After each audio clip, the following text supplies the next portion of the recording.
Let's get a quick take on Colorado becoming the first state to cap insulin prices at $100 per month on copays, regardless of how much insulin a diabetes patient uses. Governor Jared Polis signed the bill into law this week that aims to subdue the spike in prices over the last few years. Patty Calhoun from Westward, do you see this move being maybe making a precedent for other states? Yes, I think others will follow through. And this is only one of the health-related bills that passed through the legislature. Another one that's probably more important is he signed it last night, the ability to prescribe medical marijuana instead of opioids as a painkiller. That's an important move.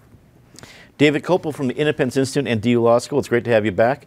David, is this the kind of involvement of government getting involved in this kind of a transaction that's good for society, or where do you stand on that? No, the government involvement is the cause of the problem in the first place, and there is definitely a real problem.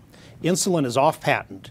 There are two manufacturers, so you should have some price competition, but instead we have the exact opposite, where insulin prices have skyrocketed over the last decades, because they do this strategy sort of like Viagra and Cialis do, of, well, it's just the two of us, so if you raise your price, I'll raise my price, and it's very good for the profits of the company. And the reason that they get away with that is because people don't pay directly most of the cost, because it's third-party payers. So the consumer doesn't care because the insurance company is paying, and likewise the doctor is prescribing says, well, the insurance company or Medicare or whatever will pay for it. So they just jack up prices as they can. This doesn't do anything to reduce insulin prices. It just limits the copays that individuals have, which is great for them. But the only effect is it's going to jack up insurance costs even more, because the insurance companies will just absorb that cost in their general pricing structure. So we have not solved the problem. We've doubled down on the excessive regulation and control and third-party payment system, which caused the problem in the first place. Joey Bunch joins us, the Deputy Managing Editor at Colorado Politics.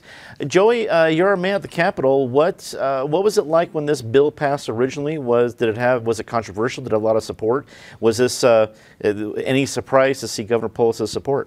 Well, it did get a lot of support. There were some Republicans that got on board with it. But, Dave's right. This isn't price fixing, though it gets perilously close. It's cost shifting.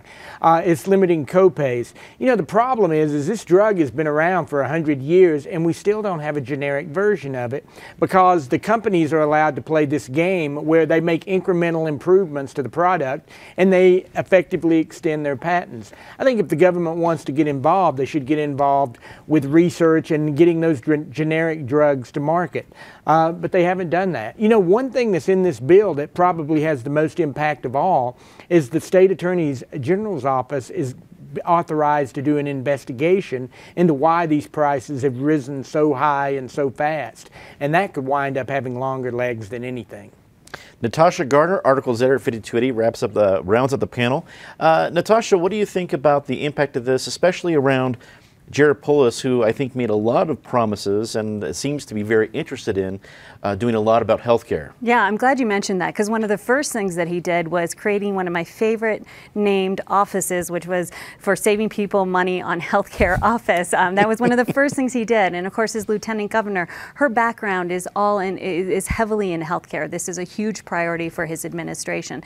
So I think what's interesting with this bill, but also other legislation that went through this year, is the start of Polis building out exactly what he sees the future of healthcare looking like in Colorado.